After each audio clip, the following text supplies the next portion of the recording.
PM Modi के पश्चिम बंगाल दौरे से पहले एक बार फिर बीजेपी और टीएमसी आमने सामने हैं। इस खींचतान के पीछे की क्या वजह है, देखिए रिपोर्ट। बीजेपी ने आरोप लगाया कि प्रधानमंत्री मोदी नॉर्थ 24 परगना में जिस मैदान में रैली करेंगे, टीएमसी ने उस मैदान की खुदाई करवा दी।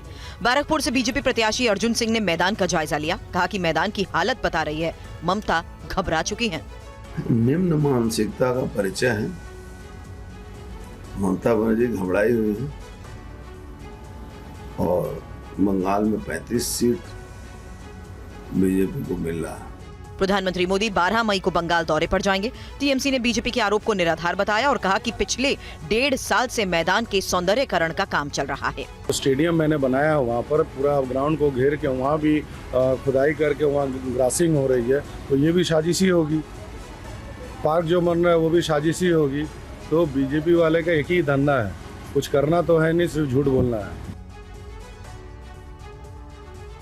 और महाराष्ट्र में अमरावती से बीजेपी उम्मीदवार नवनीत राणा ने एक बार फिर पाकिस्तान का नाम लेते हुए कांग्रेस पर हमला किया है। साथ ही आरक्षण के मुद्दे पर लालू प्रसाद यादव को भी घेरा है।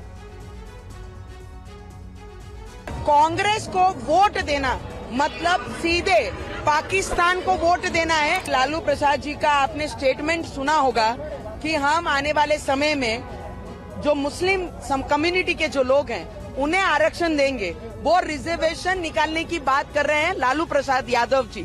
और हमारे मोदी जी कहते हैं जब नया पार्लियामेंट में जाते हैं तो सर पे संविधान लेके पार्लियामेंट में जाते हैं, तो वो संविधान को बचाने के लिए इस देश में है। और संविधान को अगर खत्म करने की अगर कोई बात करता है तो वो कांग्रेस और लालू प्रसाद जी यादव जैसे लोग करते हैं। क्योंकि SC/ST का सम्मान करने के लिए हमारे देश के प्रधानमंत्री ने किसी को बताने की जरूरत नहीं। देश की प्रेसिडेंट आज जो राष्ट्रपति बनाई है वो ट्राइबल क्षेत्र से बिलोंग करने वाली, ट्राइबल आदिवासी परिवार से बिलोंग करने वाली हमारी प्रेसिडेंट है।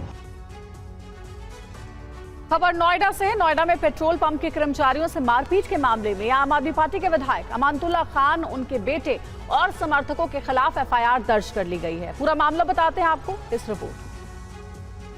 देश की राजधानी दिल्ली से सटे नोएडा में आम आदमी पार्टी के विधायक अमानतुल्लाह खान के बेटे की गुंडाई का वीडियो वायरल होने के बाद विधायक अमानतुल्लाह खान और उनके बेटे के खिलाफ नोएडा फेज 1 थाने में मामला दर्ज हो गया है। बेटे ने पेट्रोल पंप कर्मचारियों से मारपीट की। उसके बाद मौके पर पहुंचे अमानतुल्लाह खान पर भी मैनेजर को धमकाने का आरोप लगा है।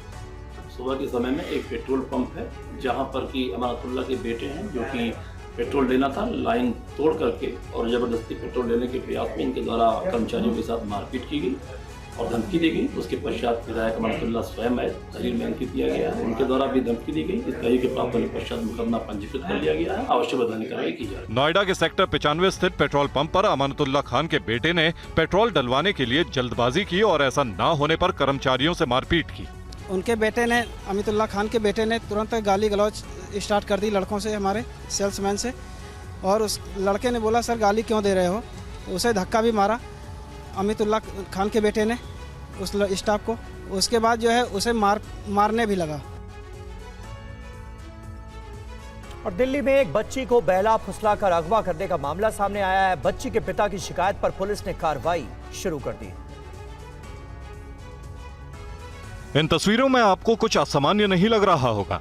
एक शख्स छोटी सी बच्ची को लेकर जा रहा है। बच्ची आराम से उसके साथ जा रही है, लेकिन सामान्य से दिखने वाली ये तस्वीर दरअसल सॉफ्ट किडनैपिंग दर्शा रही है। तस्वीरों में आप देख सकते हैं एक शख्स इधर उधर देखता हुआ आता है, पहले से बैठी बच्ची से कुछ कहता है और फिर वो उठकर उसके साथ चल देती है। तस्वीर में पहले आरोपी आगे और बच्ची उसके पीछे जाती दिख रही है। दूसरे एंगल से आए वीडियो में आरोपी बच्ची का हाथ पकड़कर जाते हुए दिख रहा है।